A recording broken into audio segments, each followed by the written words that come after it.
Welcome to Sikhcast, brought to you by Sikh Research Institute, illuminating every path.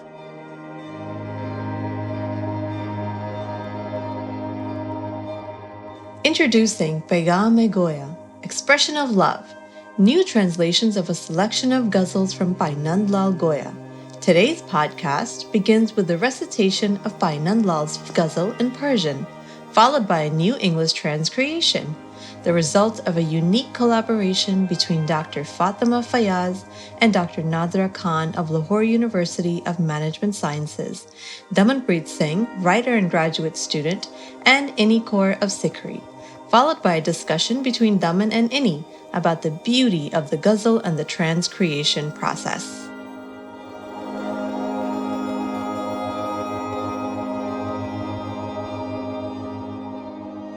ای کمال تو کمال است و کمال است و کمال، ای جمال تو جمال است و جمال است و جمال، ای که نزدیکی تو از شهرک و عالم حیران، یار ما این چه خیال است و خیال است و خیال، من ندانم که کدامم که کدامم که کدام، بنده اویم و او حافظ من در همه حال، دل من فارغ و در کوی تو پرواز کند، گر ز راه کرم خویش ببخشی پر و بال، صاحب حال به جز حرف خدا دم نزند، غیر ذکرش همه آواز بود قیل و مقال، مرشد کامل ما بندگیت فرماید، ای زهی فال مبارک که کند صاحب حال،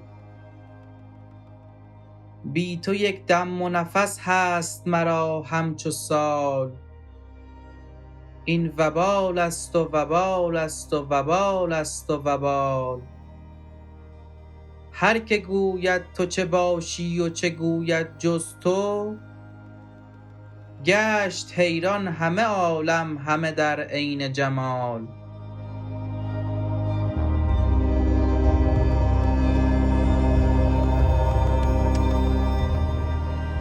Oh, your perfection is so perfect, so perfect, so perfect. Oh, your beauty is so exquisite, so exquisite, so exquisite.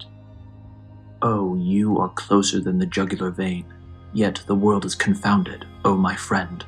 What a thought, what a thought, what a thought.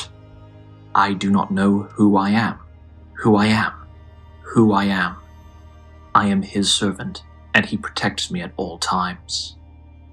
My heart yearns to be free and fly towards you, only if your mercy bestows it with feathers and wings. The discerning man takes no breath other than the word of God. Besides his remembrance, all utterances are nothing but noises. May our perfect spiritual guide bless you with his servitude.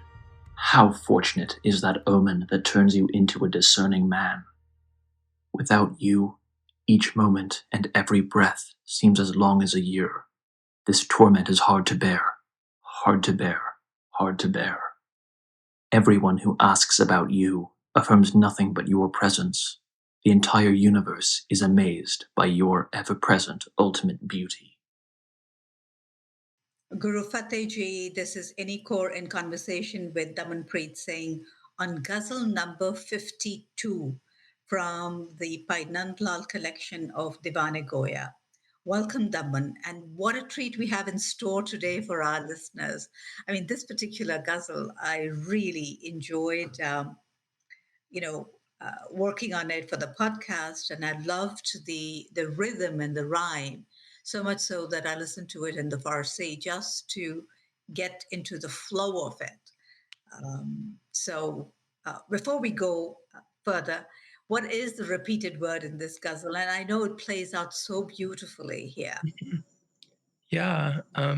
So the repeated word, or rather sound, in this ghazal is the long A and L sound that we see at the end of the second line of each couplet, at the end of both the first and second line of the first couplet.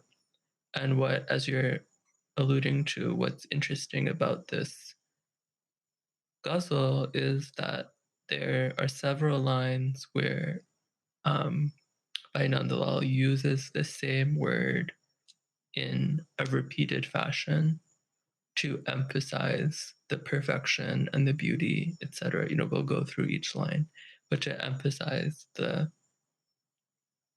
kind of the perfect nature of the divine. And so part of the rhythm, as you're saying, as our listeners have already heard the ghazal, part of the rhythm of this ghazal, which is a little bit unique compared to the other ghazals we've had so far, is that there is this like repetition within the lines in addition to at the end of the lines. And that to me is really the part, the emphasis, and it's the movement that gets to me, and it's like I can feel myself moving in this ghazal. Mm-hmm. So in the first couplet, oh, your perfection is so perfect, so perfect, so perfect. Oh, your beauty is so exquisite, so exquisite, so exquisite. I just love that, that rhythm of that, you know. And I think we were able to capture the bit of the rhythm and the beauty that is in the original. And we didn't butcher it, thank heavens. We've done enough butchering, on a few of them. But the word kamal is mainly used for when somebody, kamal ho gayi hai gal. When you cannot describe the wonder, the beauty, when you see something that surpasses anything and everything you have witnessed or experienced. So nothing can be compared to that level. It's the highest level. Mm-hmm. So that's where I think we chose the word perfect. Mm-hmm. And the next word is Jamal, which we've translated as beauty. So that's, I would love for you to speak to that. But we toyed with the idea for the word exquisite, whether to use pure or exquisite. So if we had used pure, how would that have worked, Daman? Your beauty is so pure, so pure, so pure. It has a different connotation, it has a different feeling. What are your thoughts on that? Yeah, I think I think you're right that we captured some of the rhythm that comes through in the original in the translation.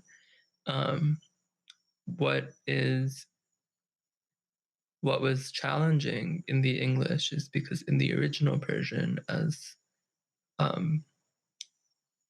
listeners will have heard, he's using this very same word throughout the sentence, but we kind of had to make choices. So we transition from perfection to perfect and beauty to exquisite. Like perhaps if we were trying to be as literal as possible, we would actually want to say something like, your perfection is perfection, is perfection, is perfection, which I think is powerful. It's very It's powerful. very It's very powerful. powerful. Yeah. Not us regretting our choices. No, I'm regretting it. Story of our lives. but I think the reason we decided not to go with that is because it sounded, I think, I don't know. I think we were thinking that it would be difficult. It wouldn't flow. And I don't think it works as well with each line. I think your beauty is beauty is beauty is beauty also works. But the argument, I think, with the word beauty, with the word Jamal rather, is that it's more than just beauty. It's more than an ordinary beauty. And he's actually saying that your beauty is such that your beauty is such that it's capital B beauty. Mm. Your perfection is such that it's capital P perfection. Mm. And so, maybe it could be done differently. I think we've done a pretty good job.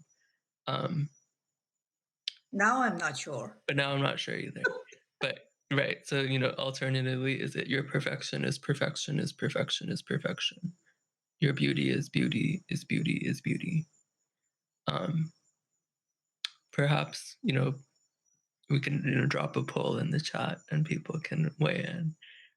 but the point, I think the point we wanted at the very least to like retain the structure of the sentence, because I think this is a really good example of a case where the way in which the sentence is written is so crucial to understanding the meaning, that it became important to focus on the structure, whereas a lot of times we'll stray away from the structure of the sentence to make sure that it makes sense in English. But here it was, the structure was as important as the words.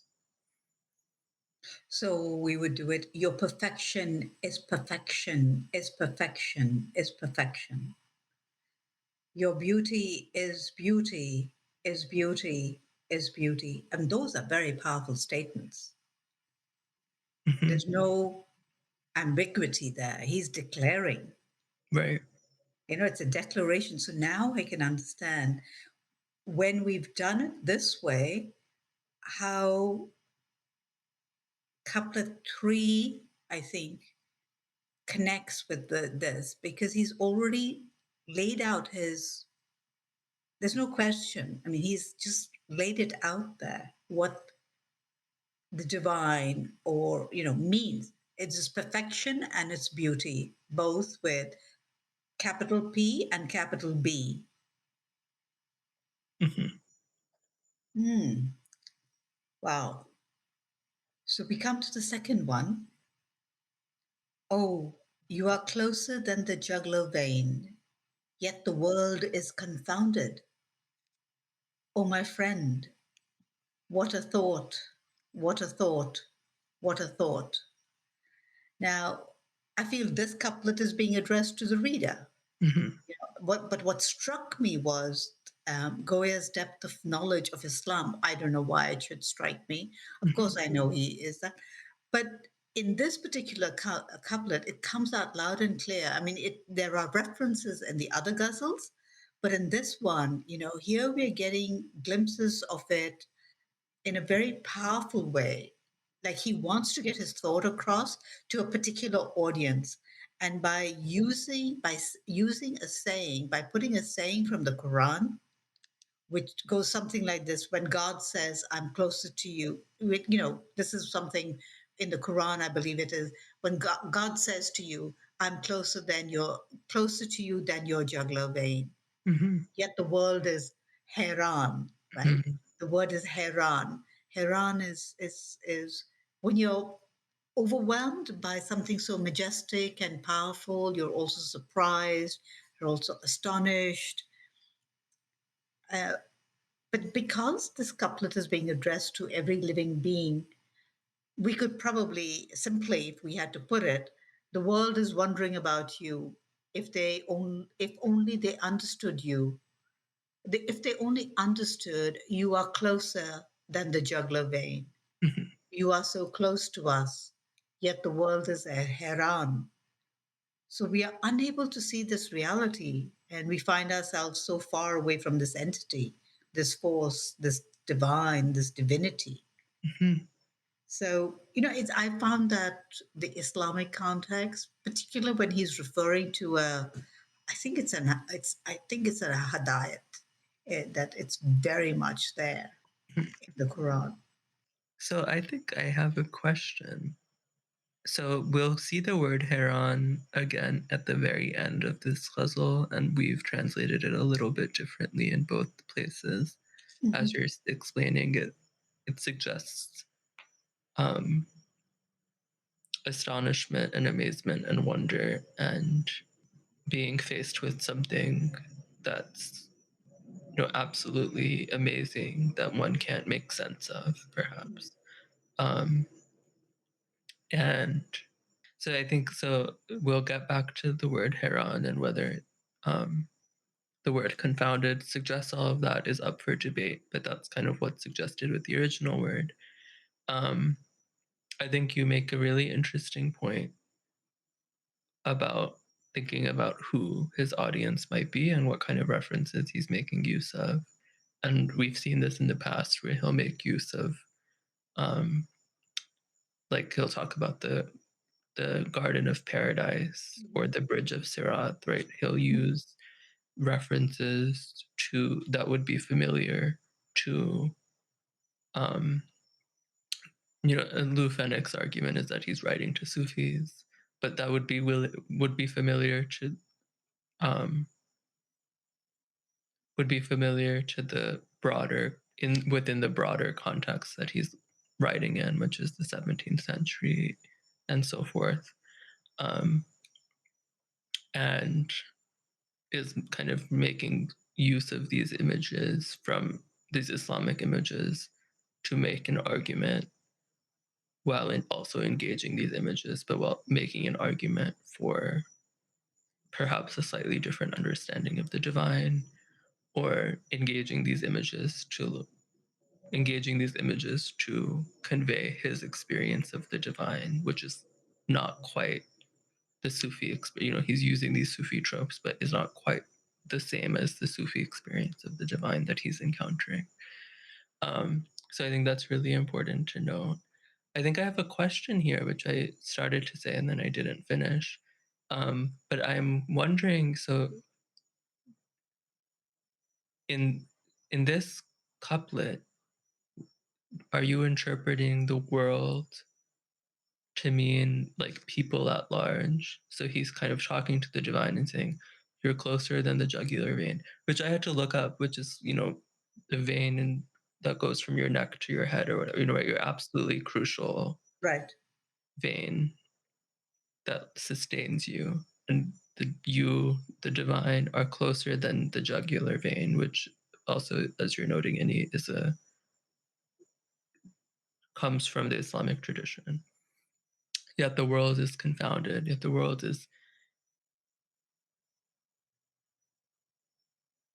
They can't figure it out. Right. So is it that the world can't figure it out, or is it that the world is like astonished and amazed and awestruck by something that's like within us? Do you see what I'm saying? Like, Right. how are you interpreting this? I think, So like, for me, I don't know how I'm interpreting this. Yeah, I think for me it is that you're closer than you're so close to us, yet we cannot figure you out. People cannot figure you out. So it's not confused. It's like we don't get it.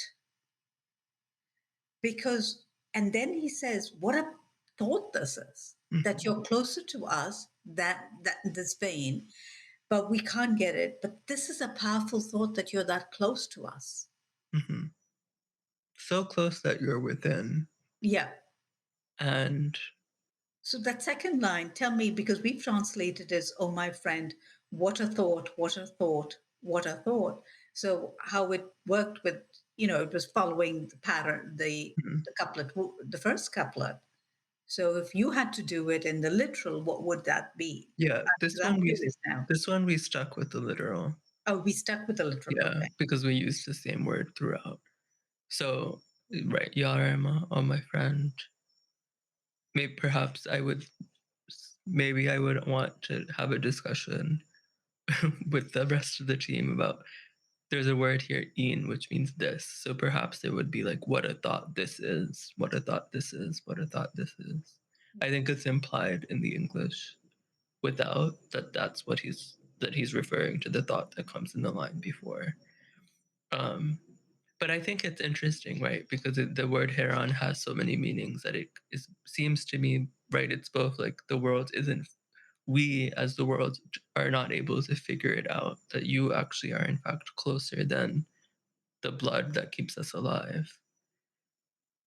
And also that we're absolutely amazed by something that's closer to us than the blood that keeps us alive, right? Where there's a way in which one thinks about the divine as this awesome being that's outside of us, or that watches over, right? There's all the ways we think about God, but we here, I mean, like, as a society at large, how we think about God, the images people use in like everyday language to talk about the divine, or talk about the, even the universe, right? There's this awesome image that's conveyed by invoking something like the universe or the energy, all the different ways we talk about the divine, all the different ways we talk about God. yet all those metaphors like don't actually get at the closeness of the divine to us, which is closer than the jugular vein. So I think both of those interpretations maybe can work. Yeah, and I mean, when I was working with this couplet, in Gurbani we have, that the one dwells in each and every heart and is pervading everywhere and is nearest than the near. Ghat ghat basi, sarab nivasi, right? But we don't believe it. Yeah. And that's the part, is that it's there. Yes, it's been reiterated so many times, but we don't get it. Yeah. Well, it's like impossible to conceptualize at some level, right? Like, what does that mean? Right. Yeah. Yeah. I guess that's why he gets to the second line. Oh, what a thought. Yes. Probably. What a thought. What a thought. What a thought. It is an amazing thought. I mean, for me, when it was Sab mein jyot hai soye, and it was like, that was a pause moment, a huge pause moment. What? Mm-hmm. That was an amazing thought. That changed my life. That I had the jyot within me. Nobody had ever told me that. And so I can relate to what a thought that is, that you're so close and yet we we're looking for you everywhere else. So let's come to the third couplet, which I'm really partial to, and I really sat with this for a while. I do not know who I am, who I am, who I am. I am his servant, and he protects me at all times. At one level, I can feel his humility, surrender, and trust so much in that first line. It comes out loud and clear. It's like, "Mainu nahi pata main ki hega, main kaun hega." I can relate to that. I've lost, I've not, it's not lost. It's like you're absorbed and you don't really, the I is finished. Mm-hmm. And all that you know is that you want to serve. And you will also that trust that protection will be there at all times. But what is interesting, which I found, was that he's acknowledging it to the world. It's one thing that you know it within yourself, but it's another thing when you put it down on paper Mm-hmm. and say it out. I know we spent a bit of time, whether in the second line, whether he protects me at all times. I am his servant and he protects me at all times. Or I am his servant and he is my protector at all times, protects me all the time. But I have a larger question. I mean, today is my day of questions with you. I am, a little hesitant with this his bit. Yeah. I am his servant, right? So I'd love to know what it is in Farsi, if it is, how the gender works. And he protects me at all times. I would prefer, Daman, it to be, I do not know who I am, who I am, who I am. I am the divine servant, and the divine protects me at all times. Yeah. Which is a much softer connotation. Mm-hmm. Yeah. I think that I would agree with that.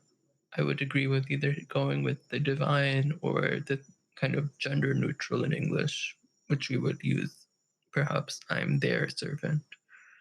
To address the last question first, in Persian, which is a gender neutral language, the pronoun for his is the same as the pronoun for her, for example.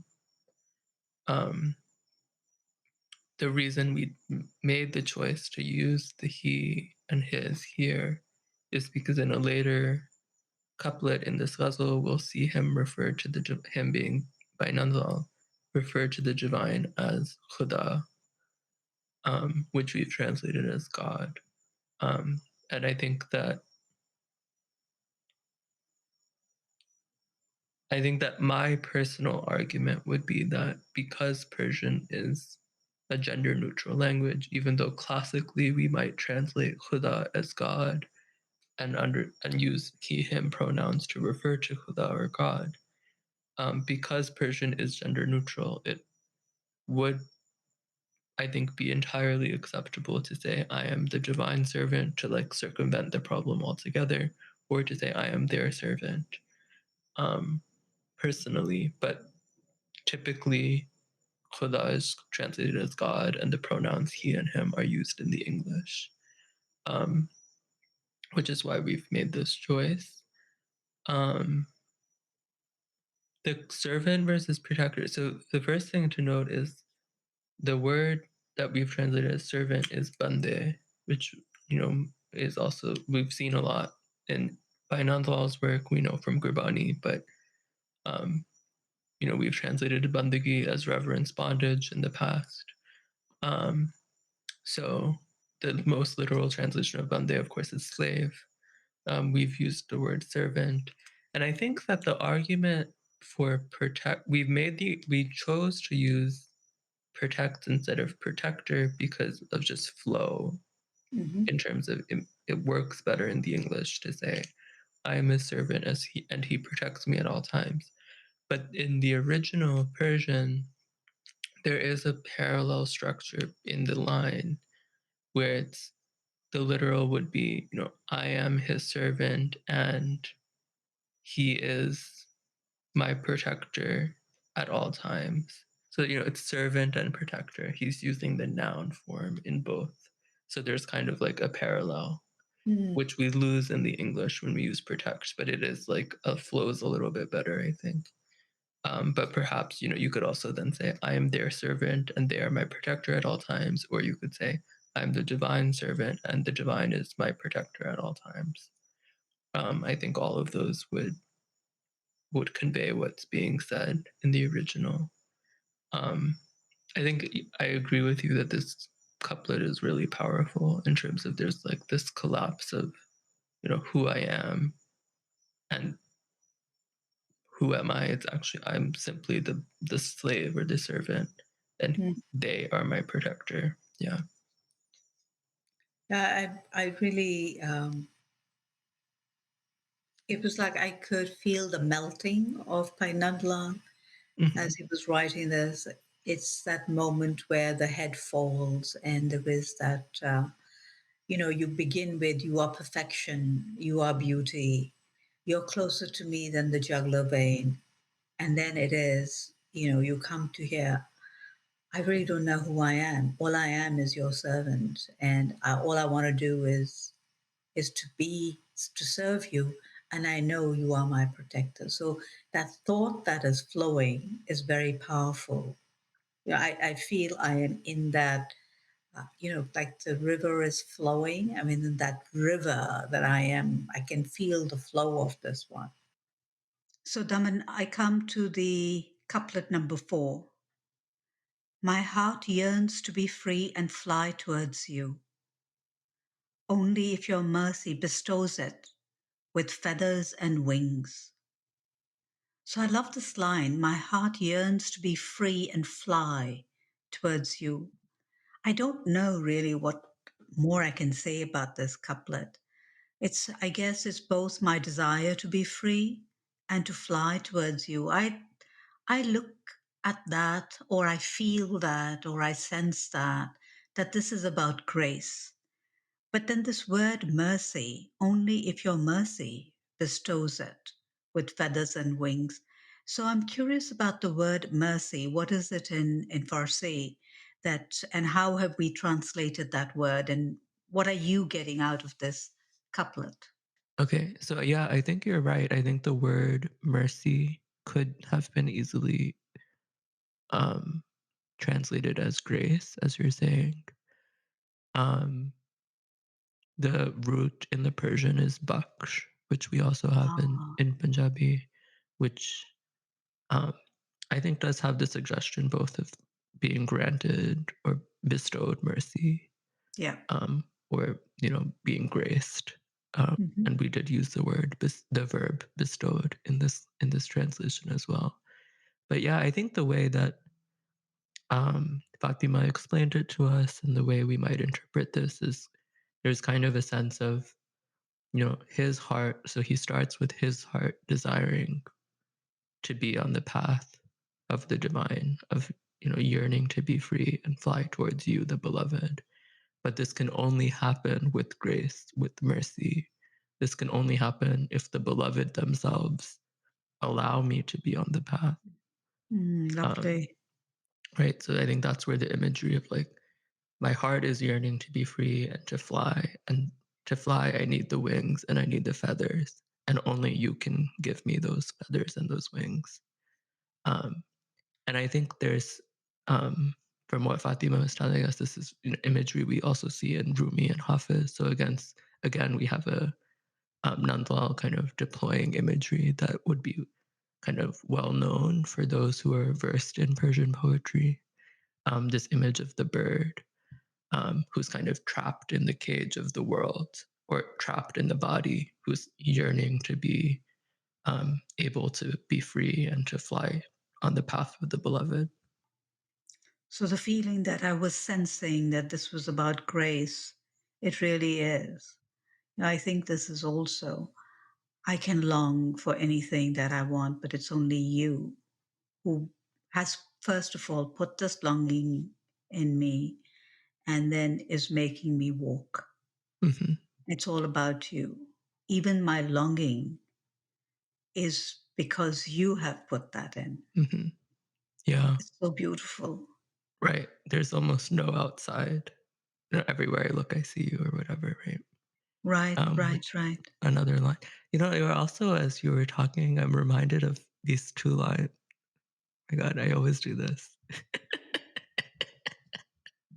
But I'm reminded of two lines from Farid that have really been in my head for the past month, which I have a translation of because, I don't do that. Not my translation, but it's a couplet from Farid, and the translation I have is, Farid, the path is muddy and the house of my beloved is so far away. If I go out, my blanket will get soaked, but if I remain at home, then my heart will be broken. Yeah, that's it. It's actually, you have no choice. You really are at the mercy. Now I understand the word mercy. Because either way, I am your slave, your banda, Mm-hmm. I am who you want me to be. I have no will. Mm-hmm. And this is that, that ultimate loving devotional surrender Mm-hmm. where I thank you for sharing that, because now I understand mercy in that. I mean, for me, it was grace, but now after you have explained this, I understand where the mercy is coming in. Yeah, I think I'm also struck by the idea of yearning Mm. and the idea that there is on this path of on this path of to be on the path of freedom and to fly towards the divine, there's this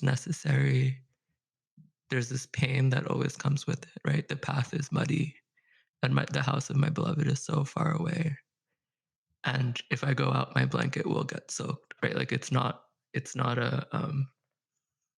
it's exactly this idea of of bondage, as we've been translating, how we've been doing reverence bondage, right? For bandagi, this kind of necessary, the yearning is necessary for the freedom. And the yearning only comes if the beloved themselves want me to yearn.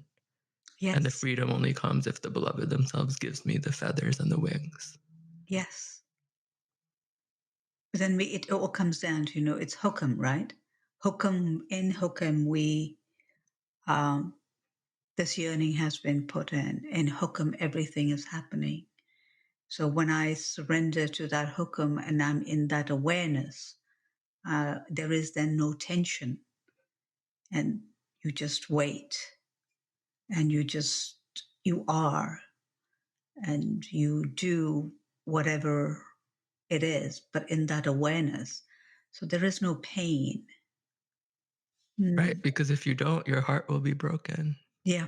Yep.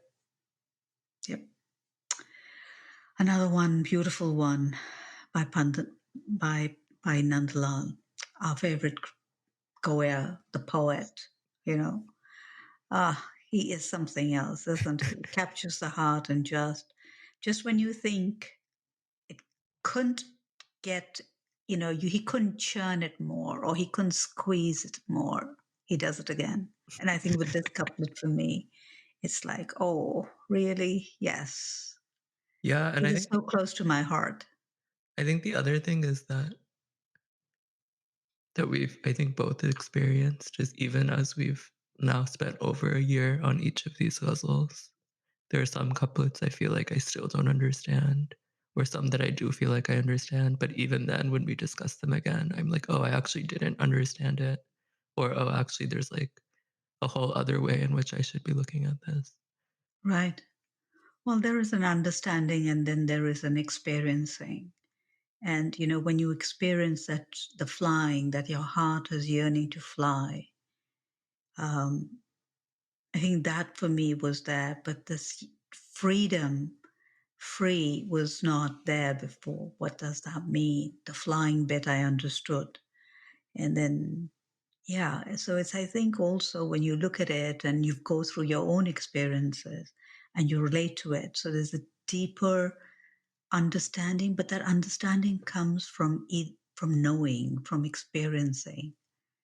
And that bit nobody can take you on. It is, you have to do it, and intelligence can only take you to a certain point. After that, it's what we call the place of feeling, the nation of feeling, or the country of feeling. You have to enter into that space. And it's hard for the intellect to enter that space and let go, right? Because the ego is there. No, intellectually, I can understand it. And said, no, this is not the place where your intellect is going to work. This is where the place where, you've got to feel it. You got to experience it. And it's only then that the intellect bows and says, I could not have done this without the feeling. And that's when the ego comes down a bit and the heart begins to reign, because now the mind has understood the power of the heart. Before it was all the head was ruling. And then the heart was saying, you'll come to a place when you will bow. You will need to bow to go to the next step. And I think in this one, for me, it was, the play of the head and the heart as well. Mm-hmm. Yeah. Yeah. So then we move now to the fifth couplet, Daman. And the fifth couplet is, the discerning man takes no breath other than the word of God. Besides his remembrance, all utterances are nothing but noises. So Daman, I remember, Fatima took a lot of time explaining this to us, the meaning and the connotation of Sahib Hal, which was in the original. I hope I'm pronouncing it correctly. But, from my recollection, it is the one who knows, the one who's reached a particular stage of spirituality and divinity, where that person takes no breath, that every breath that person takes is God's name. And she also said that, Hal and Kal are the opposite. Mm-hmm. So while we have translated this as discerning, which we all truly felt that this does not capture the original meaning. Mm-hmm. So what are your thoughts on this, Daman? Yeah, I think that's also how I'm recalling Fatima's explanation. So to start where you ended, Hal and Kal being opposites is important because, of course, we start with Sahib Hal in the first line and we end with Kal in the second line, at the end of the second line. So that's kind of the framing opposition in this couplet. And discerning is, yeah, probably not capturing everything that you're describing in terms of, one who's, can't breathe without remembering the divine. Discerning, when I think discerning, I think, one who's wise and knowledgeable, but isn't capturing the aspect of divine remembrance, I think, in the English. But I also wonder if I think the reason we chose discerning is because there isn't quite a word in which we could describe all of that in English, which I guess is something that we've dealt with throughout this process in terms of translating the Persian. But yeah, I think what you've described is how I also understand this in terms of one who's the Sahib-e-Hal, master of Hal, master of remembering the divine, experiencing the wisdom of the divine, spending no moment without experiencing the divine, is in opposition to Gal, which we have here as noises. But also Gal suggests kind of argument, kind of a back and forth, and the dimension of kind of earthly debate, right? Conversation, reasoning, counter reasoning, kind of trying to make logical arguments. And that's counterposed to Hal, which is just this ability to experience the divine versus one who tries to describe the divine maybe through logic, right? So these oppositions are what he's pointing out here.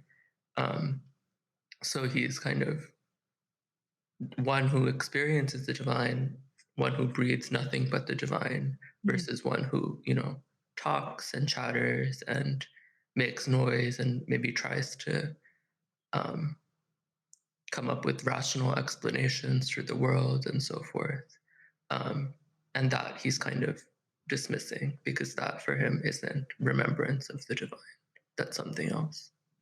It's interesting listening to you, and what comes to mind is the hukam from yesterday. It was Guru Nanak Sahib in Dakhni Onkar. I mean, it's a very long hukam, but the Rahau line, it was so powerful that it really, truly made me pause. And it was something, I want to paraphrase it. It's like, O Pandit, so it's O scholar, right?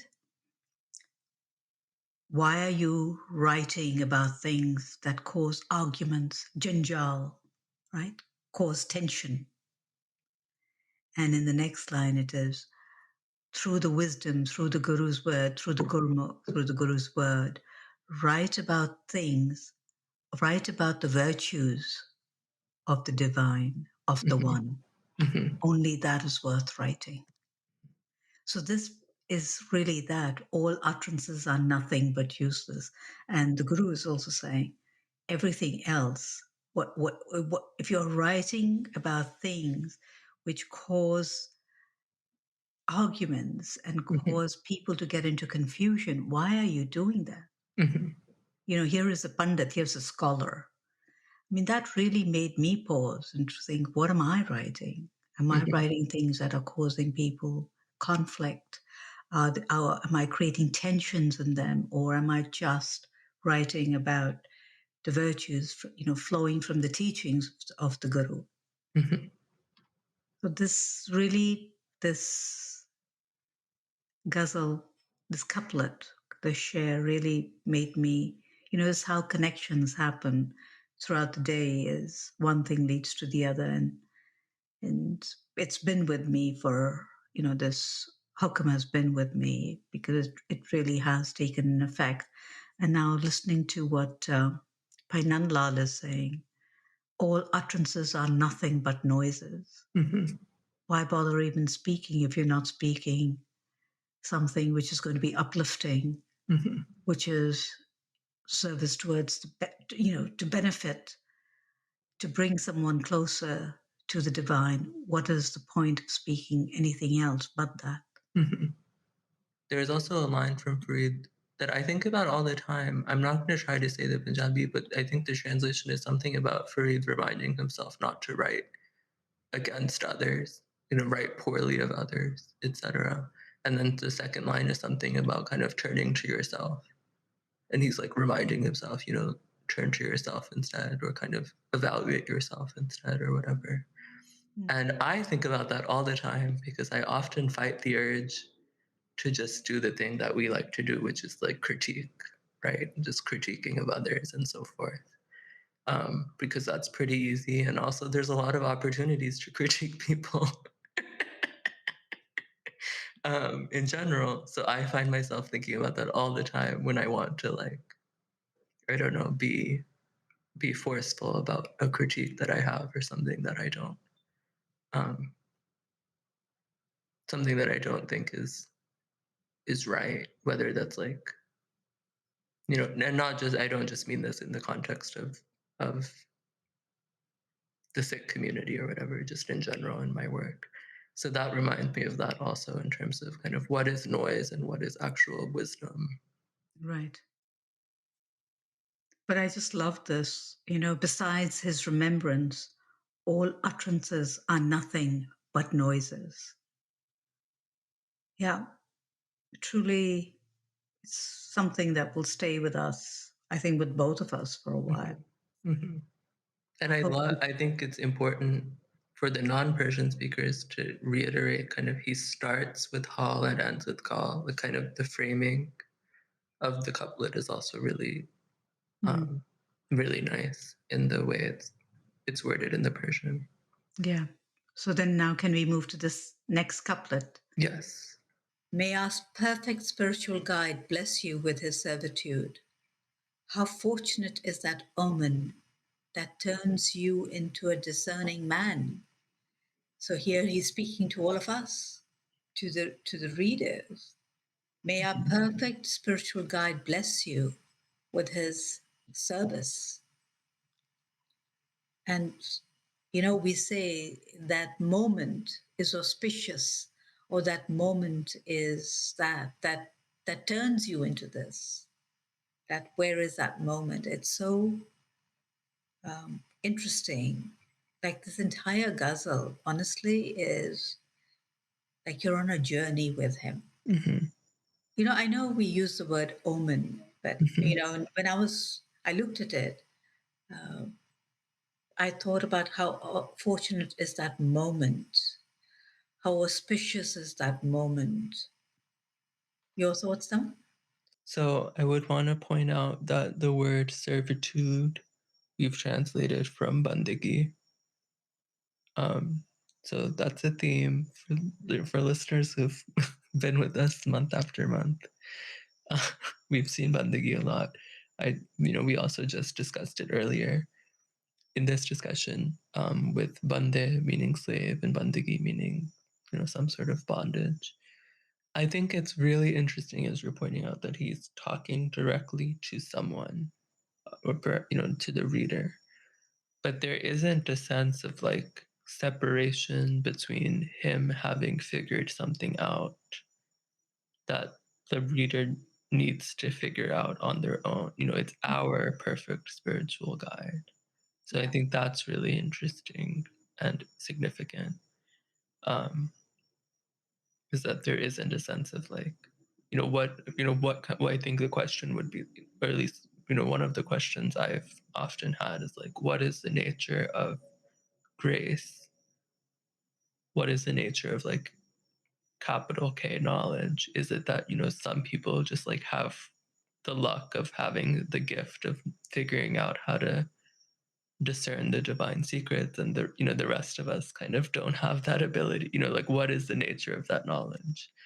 Has often been my question, that like I've tried to figure out, because I often also, like, we've talked about in a previous couplet the question of mercy, the question of, what is mercy? Is that something that's like granted to someone arbitrarily, or is that something that's accessible to everyone? So kind of in a similar vein, I think it's interesting that there is no like separation between Nand Lal as it's not that he's saying, I figured it out and I'm now a discerning man and I hope that good luck and I hope that happens for you too. It's, as you're saying, it is a journey that he's taking on us. We can feel his like the difficulties he's having and like the profound longing that he has and the work that he's putting in to figure out this Right. divine beloved that's closer than the jugular, but is, impossible to grasp and impossible to know. Okay, I think with the word omen, we struggled a lot with how to translate it because I think, for me at least, and I think for most of us, the word omen in English has the connotation of like superstition or like, relying on, I don't know, like some sort of abstract sign or like some sort of concrete sign that perhaps that one is graced or that one has the ability to know or whatever. The word in the Persian that we've translated as omen, fall, suggests something. The dictionary definition is omen, and it suggests a sign of something to come. A And I think prophecy. maybe a prophecy, and I think maybe that's a more maybe less loaded way to translate this word, or maybe closer to what is meant. Fale Mubarak. Mubarak, of course, is a word we have in terms of like good fortune or whatever, right? A happy occasion. And perhaps it just means sign, like maybe the way to translate it is just sign, and maybe that sign is just recognition. So, maybe omen has too much, for me at least, the word omen has a lot of associations that trip me up when trying to. How auspicious is that?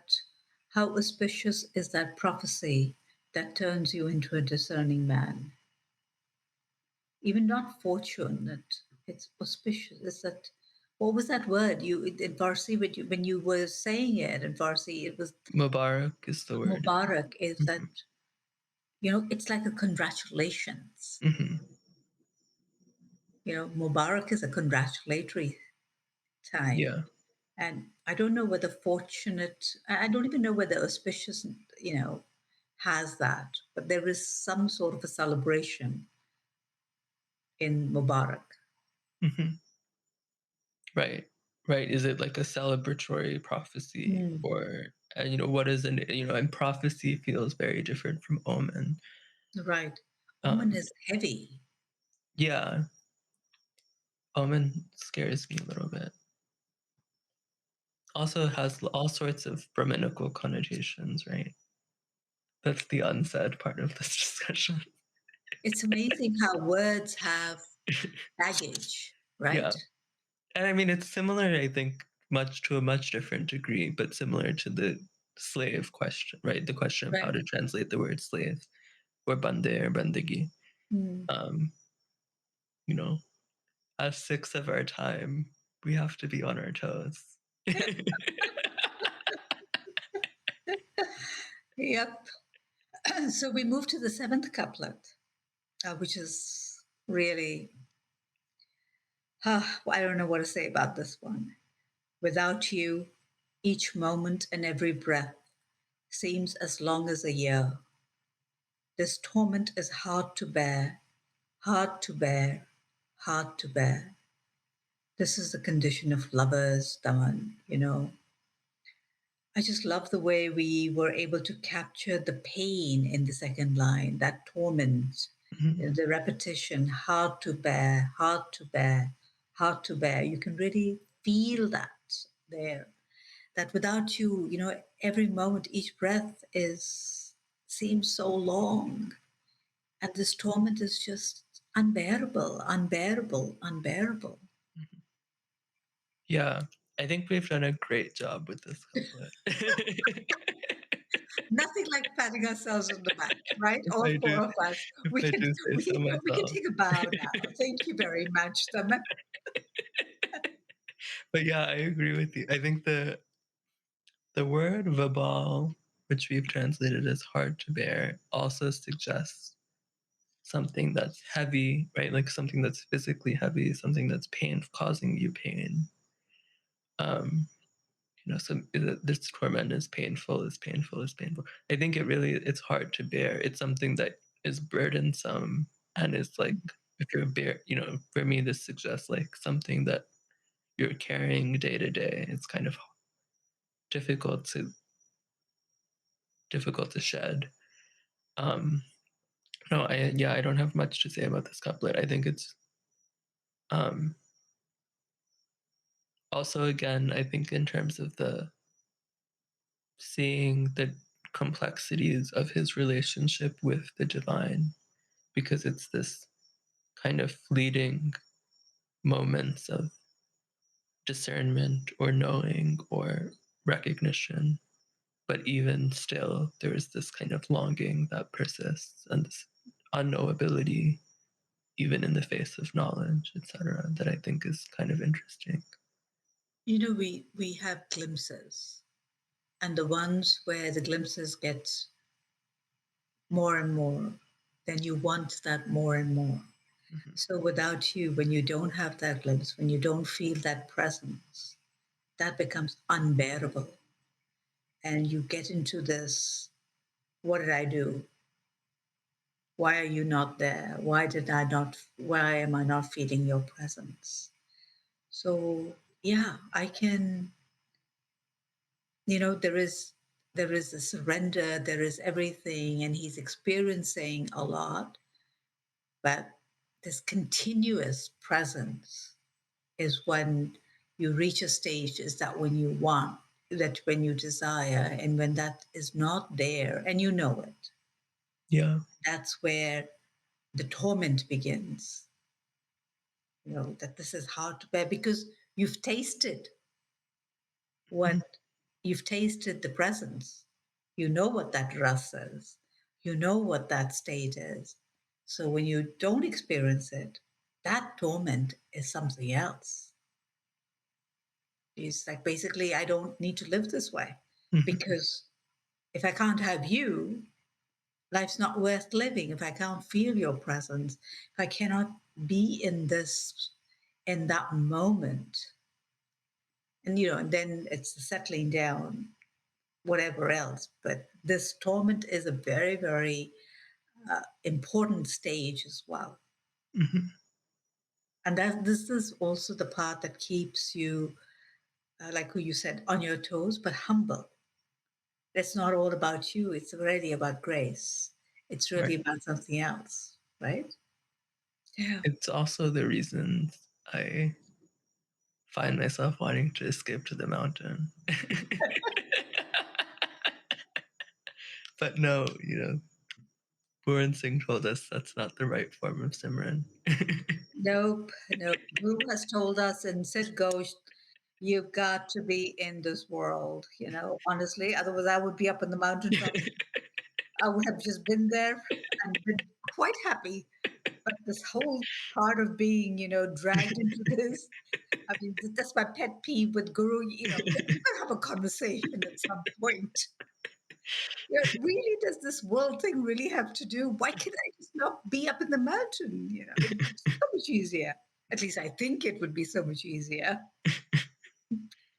But these are the conversations and the joys and the connections. And I'm grateful to share them with you, Daman.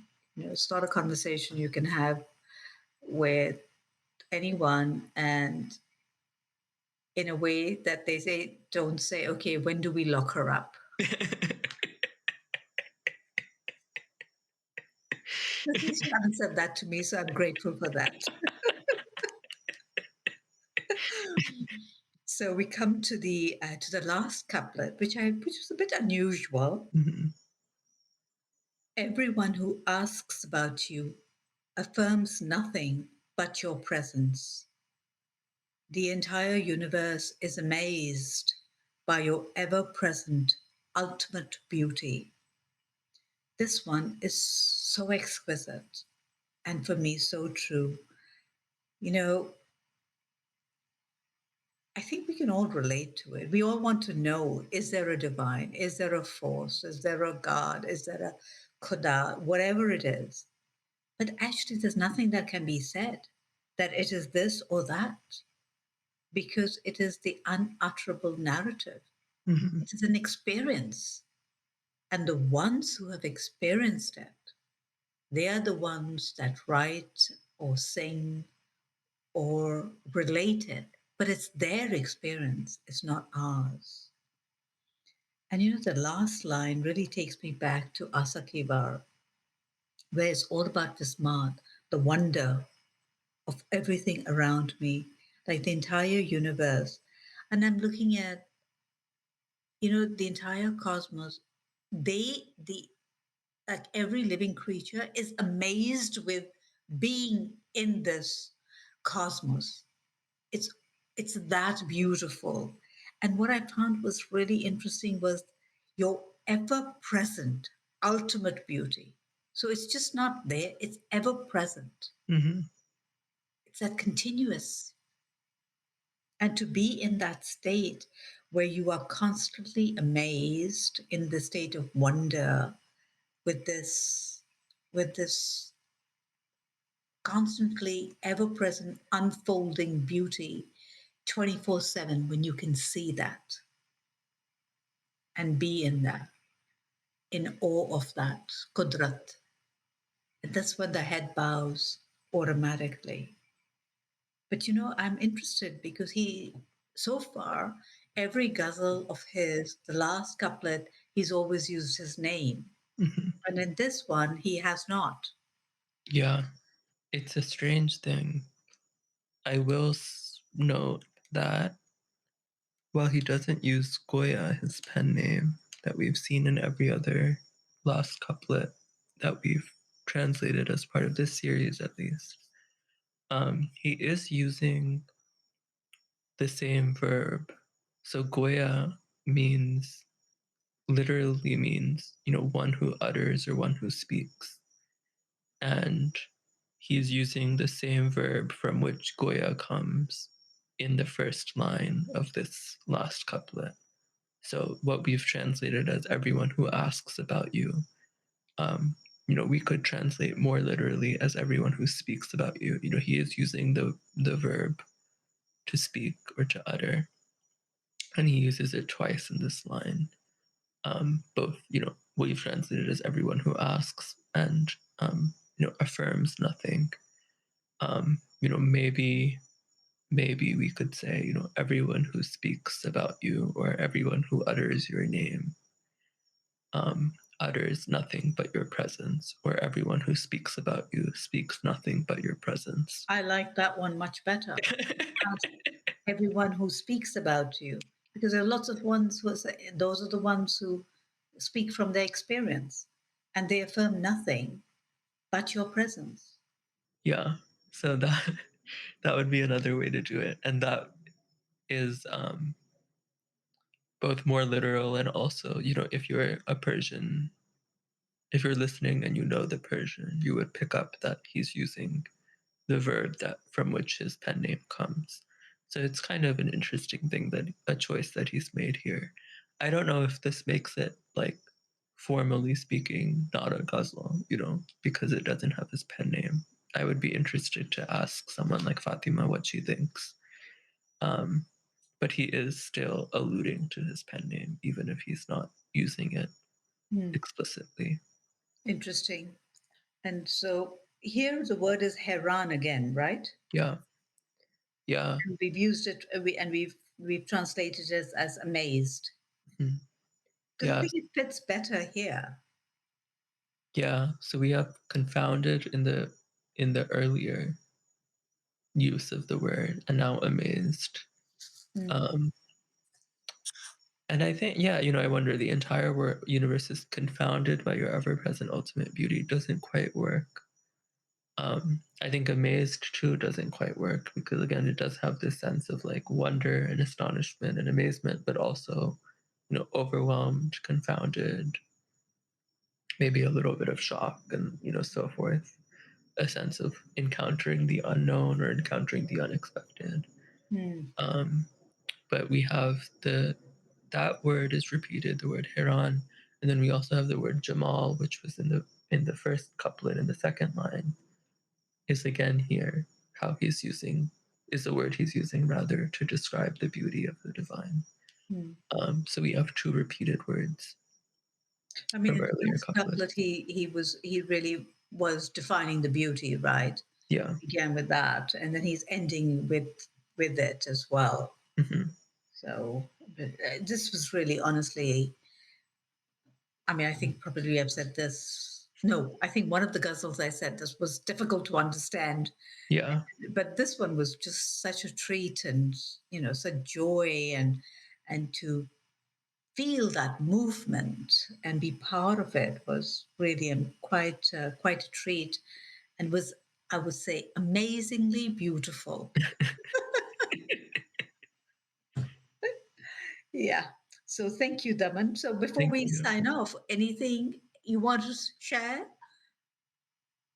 I don't think so. I think that I agree with you that this ghazal was difficult to translate, I'll say, because I think we struggled. Well, I know we struggled a lot with figuring out. We at the very beginning of the process, we didn't even attempt to maintain the repetition within the lines, right? We kind of were trying to say, like, okay, if he is emphasizing that the divine's perfection is perfection, like, should we find 3 synonyms for the word perfection to, like, emphasize or describe the nature of the perfection? That was where we started. And I'm really glad that we decided to just lean into the repetition, because I think it's really effective. Right. All right, dear Daman, it was a wonderful, I think, 40 minutes spending with you while we were doing this recording. And I wish you a good evening. Thank you, Daman, for a wonderful session, another session. Truly enjoyed being with you. And it seems to me that I share way too much over here.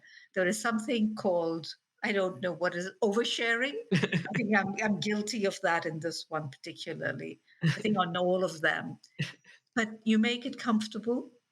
And I hope our listeners and readers, we do hear from them from time to time, that they are enjoying it. So if you would like to send us a note, we would love to hear from you. It's at info@sikhri.org. But it's been a pleasure. I hope all of you are having a restful, enjoyable journey.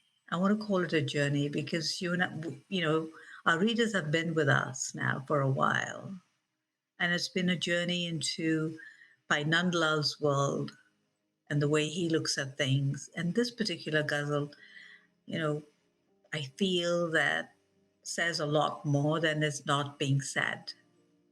There are many undertones in this one, and it's a slow discovery. And I hope the way I have loved every couplet and discovered it and rediscovered it with Daman today again, that you do that the same, that our readers feel the same and can get into this journey.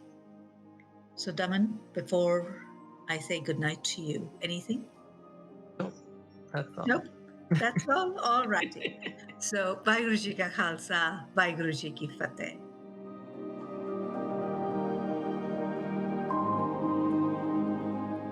You are listening to Sikhcast by Sikh Research Institute, illuminating every path.